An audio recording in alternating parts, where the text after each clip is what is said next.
MR Radha, சிலுக்கு சுமிதா. ஓ, அங்க அவங்க நடிக்க போறதால தான் தமிழ்நாட்டுல கொஞ்ச நாளா காணலையா? என்ன இவங்க யாரு? அட, இவங்க 2 பேரும் தான் பங்காளி, அண்ணன் தங்கச்சி. ஏய், நல்லா கேட்டுங்க, இவங்க அண்ணன் தங்கச்சியா? அதாவது சிவாஜி சாவித்திரி மாதிரி. ஆமா, ஜெமினி வரலையே. இதோ வந்துட்டாரு பாரு. ஐய, ஜெமினினா நம்ம ஊர் ஜெமினி, இதெல்லாம் அந்த அளவுக்கு வராது. ஏம்பா பெரிய மண்டி, அண்ணன் தங்கச்சி நீங்க 2 பேரும் சேர்ந்து இந்த ஆட்டம் ஆடுறாங்களே, அதுதானே?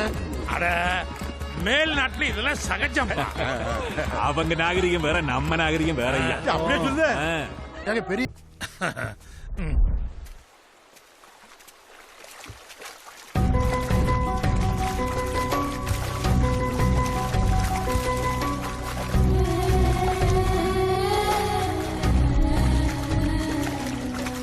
என்ன நம்ம இப்ப பார்த்தோம் இங்கிலீஷ் படம் டைட்டானிக், அதுல வர்ற ஹீரோ ஹீரோயின் காதலிக்கிறாங்க, அதனால கப்பலுக்கு மேல இப்படி போஸ் கொடுத்துட்டு போறாங்க.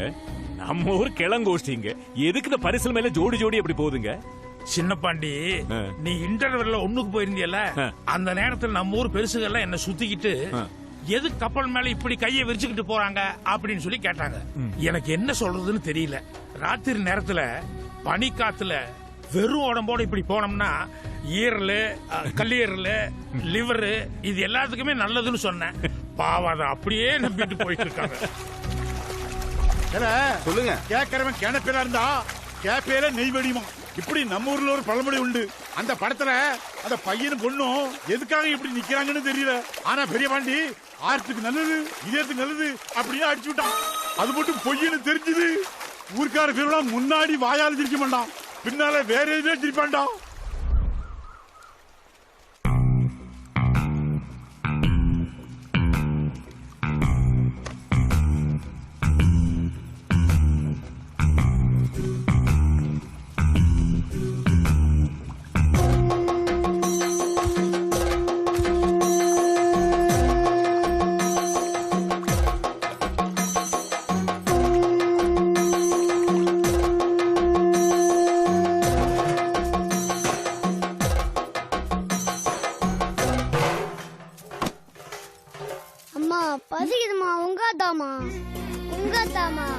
கதவு திறந்திருக்கேல, உள்ள பார்த்தாலாம்.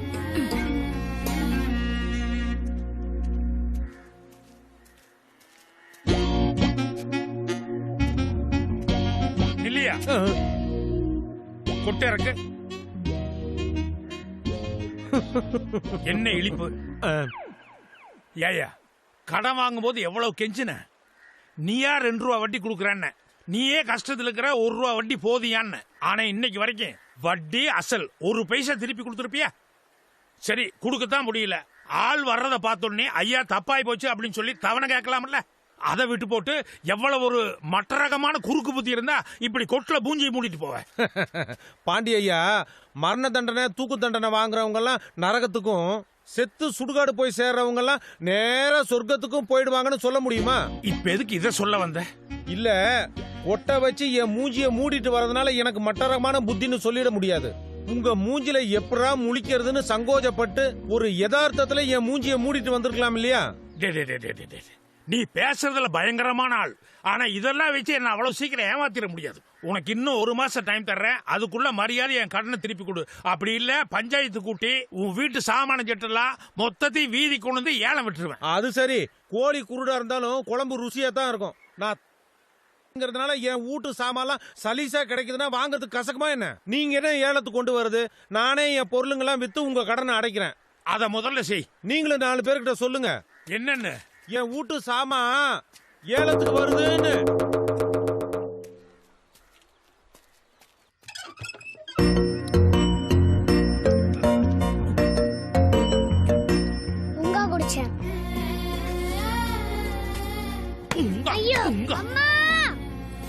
ஏங்க எப்ப பாரு பையனை கூட்டிட்டே இருக்கீங்க?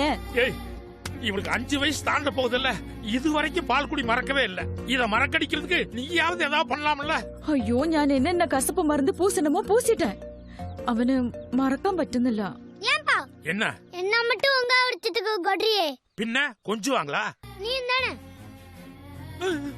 அம்மா உனக்கு டம்ளர்ல உங்காவ ஆச்சி ஆச்சி குடுக்குறாங்கல்ல, நீ வாங்கி வாங்கி குடிக்கிறல்ல.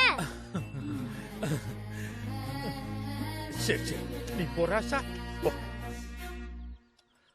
அவனை விடு. வாரத்துல ஒரு நாளோ 2 நாளோ இந்த மாதிரி கேரளா டைப்ல உடுத்திக்கோ. மத்த நாள்லாம் தமிழ்நாடு மாதிரி புடவையை கட்டன்னு எவ்வளவு தடவை சொல்லிருப்பேன். கேக்குறியா நீ? ஆஹா, இந்த கேரளா டைப் துணியில நீ அப்படி ஒரு அம்சமா இருக்கேன்னு காதலிக்கிற நேரத்துல இந்த வயதானே சொல்லுச்சு. ஏ, அன்னைக்கு ஏதோ நான் மட்டும்தான் ரசிக்கிறதா நினைச்சிட்டு இருந்தேன். இப்ப ஊரே ரசிக்குது. எப்படி தாங்கிக்கிறதுன்னு வேண்டாம். ஏ தோளா உன்னால் வாடா. ஏண்டா, உன்னை காணோம் நான் ஊர் பூரா தேடிட்டு வர்றேன். இங்க எங்கடா போயிட்டு வர்ற? நீ பண்றது உனக்கே நல்லா இருக்கா? ஏய், நான் என்ன கேட்டிருக்கேன், நீ என்னடா பதில் சொல்லிட்டு இருக்க? என் மானமே போச்சு. எதுக்கு?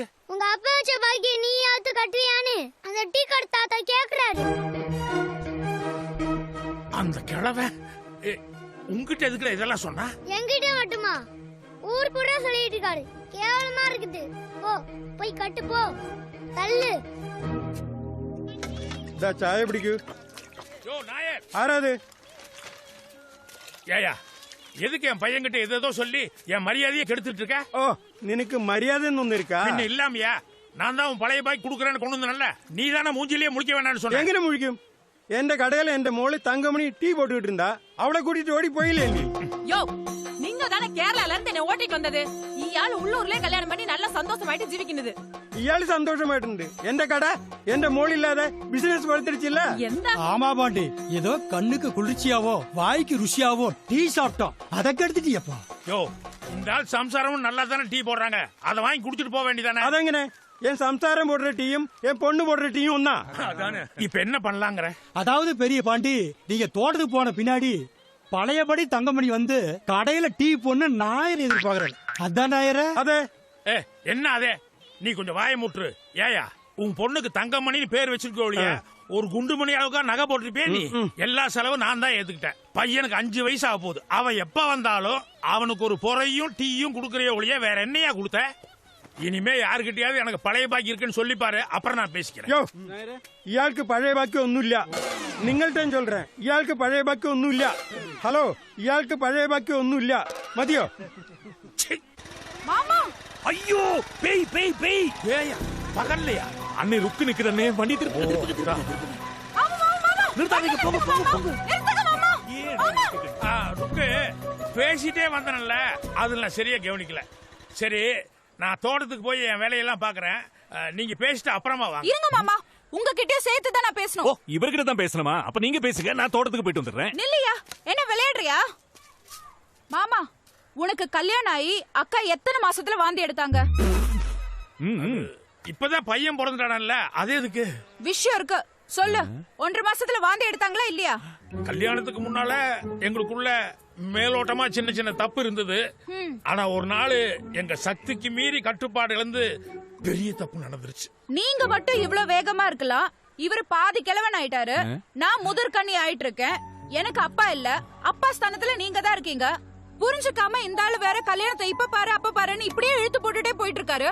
கொஞ்சம் உரைக்கிற மாதிரி புத்திமதி சொல்லக்கூடாது? ஐயோ ருக்கு, இப்போ வர்ற வழியில கூட நான் கிளிப்புள்ளைக்கு சொல்ற மாதிரி சொல்லிட்டு வந்தேன். எப்போ வர்ற வழியில சொன்ன நீ மறந்துட்ட. டேய், கல்யாண ஏக்கத்துல ருக்கு அப்படியே துரும்பு மாதிரி நினைச்சிட்டாடா.